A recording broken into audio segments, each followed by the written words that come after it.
দুপুরবেলা ভাতের সাথে এরম একটা কুলের আচার হলে খাওয়ার অ্যাপেটাইটটাই বেড়ে যায়।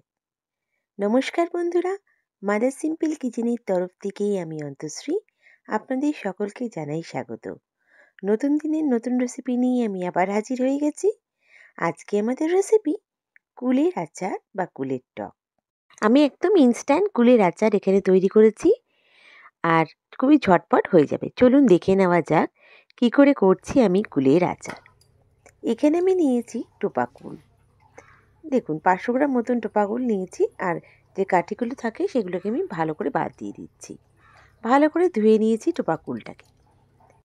এবার আমি টোপা কুলটাকে একটা আমালিস্তার সাহায্যে দেখুন আমি এটা হালকা করে স্ম্যাশ করে দিচ্ছি। আপনারা যে কোনো ভারী জিনিস দিয়ে এটাকে জাস্ট স্ম্যাশ করে দিতে পারেন, তাহলে কিন্তু টেস্টটা দারুণ হবে।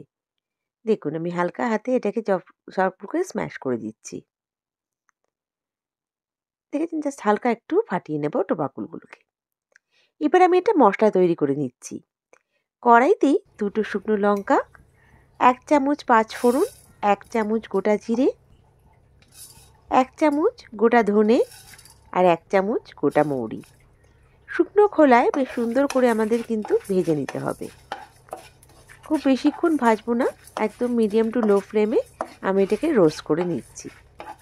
যতক্ষণ একটা সুন্দর ঘ্রাণ বেরোচ্ছে আমি এটাকে রোস্ট করে নেব। আমি এখানে যতক্ষণ আমি রোস্ট করেছি ঠিক ততক্ষণই আপনাদের রোস্ট করতে হবে। তবে যতক্ষণ না সুন্দর একটা ঘ্রাণ বেরোচ্ছে ততক্ষণ রোস্ট করবেন। দেখুন আমার মশলাটা কিন্তু রোস্ট করা হয়ে গেছে। খুব বেশি পুড়িয়ে ফেলবেন না, তাহলে টেস্টটা ভালো হবে না। এবার আমি একটা ব্লেন্ডারের সাহায্যে এটাকে ব্লেন্ড করে নিচ্ছি। আপনারা চাইলে হামানদিস্তায় ব্লেন্ড করে দিতে পারেন। এটাকে কিন্তু একদম মিহি পেস্ট করব না, ব্লেন্ড করব না। আমরা একটু দেখুন একটু হালকা দানা দানা থাকবে এরকম আমি ব্লেন্ড করেছি। এবার কড়াইতে পরিমাণ মতন সর্ষের তেল আমি দিচ্ছি। দেখেই বুঝে যান কতটা দিচ্ছি আমি। এখানে আমি গোটা শুকনো লঙ্কা দিলাম, আর যেটা আমি অ্যাড করব 5 ফোড়ন। আমি এখানে 1 চামচ 5 ফোড়ন অ্যাড করছি। যখন বেশ একটু ক্র্যাকল হবে তারপর আমি এখানে অ্যাড করে দেব আমার কুলগুলো। দেখুন এখানে বেশ 5 ফোড়নটা ক্র্যাকল হচ্ছে আর সুন্দর ঘ্রাণ বেরিয়েছে। এবার আমি কুলগুলোকে অ্যাড করে দিচ্ছি। এই আচারটা একদম ইনস্ট্যান্ট আচার, এটা ঝটপট হয়ে যায়। আপনারা কিন্তু স্টোরও করে রাখতে পারেন বেশ কিছুদিন। আর এটার কোনো শুকানোর ঝামেলা নেই, একদম ঝটপট হবে। আর টেস্ট তো দারুণ। এই রেসিপিটা অনেকটা পুরনো রেসিপি, আর আমি মা ঠাকুমার হাতে এই আচারটা খেয়েছি, আর সেই স্বাদটা এখনও যেন মুখে লেগে আছে। সেটাই আমি কিছুটা আপনাদের সঙ্গে শেয়ার করার চেষ্টা করেছি।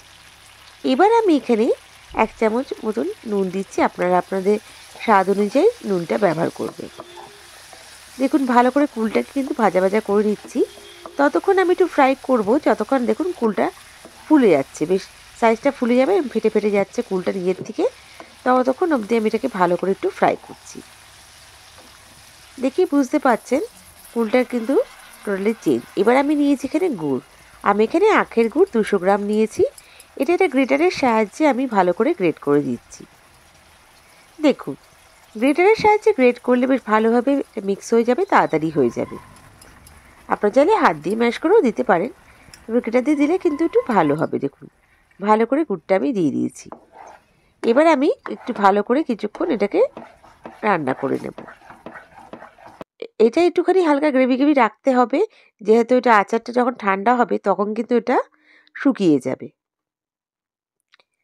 দেখুন কিছুক্ষণে কিন্তু কালারটা চেঞ্জ হচ্ছে আস্তে আস্তে আমার। আর খুব বেশিক্ষণ আমি এটা করবো না। এবার আমি মশলাটা দিয়ে দিচ্ছি। এখানে আমি প্রায় সব মশলাই দেবো, কিছুটা আমি মশলা সেভ করে রাখছি।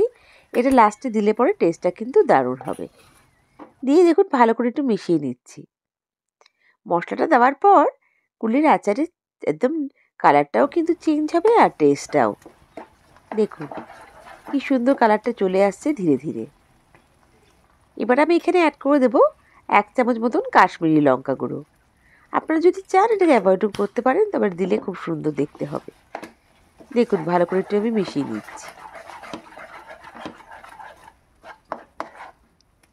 আমার রেসিপিটা কিন্তু একদম রেডি। গরম ভাতের সঙ্গে এটা দিলে পরে খাওয়ারের ইচ্ছেটা তো আরও বেড়ে যাবে। বন্ধুরা, আমার রেসিপিটা যদি ভালো লেগে থাকে তাহলে লাইক করে সাবস্ক্রাইব করে আমার পাশে থেকে যাবেন।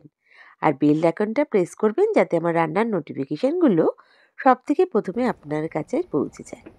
আপনাদের এক একটা লাইক কমেন্ট আমাকে মোটিভেট করে নতুন নতুন রেসিপি নিয়ে আসার জন্য। আর এই রেসিপিটা কেমন লাগলো আমাকে কমেন্ট করে নিশ্চয়ই জানাবেন। নেক্সট রেসিপি নিয়ে আবার হাজির হয়ে যাব। সবাই ভালো থাকবেন, সুস্থ থাকবেন। বাই। Thank you.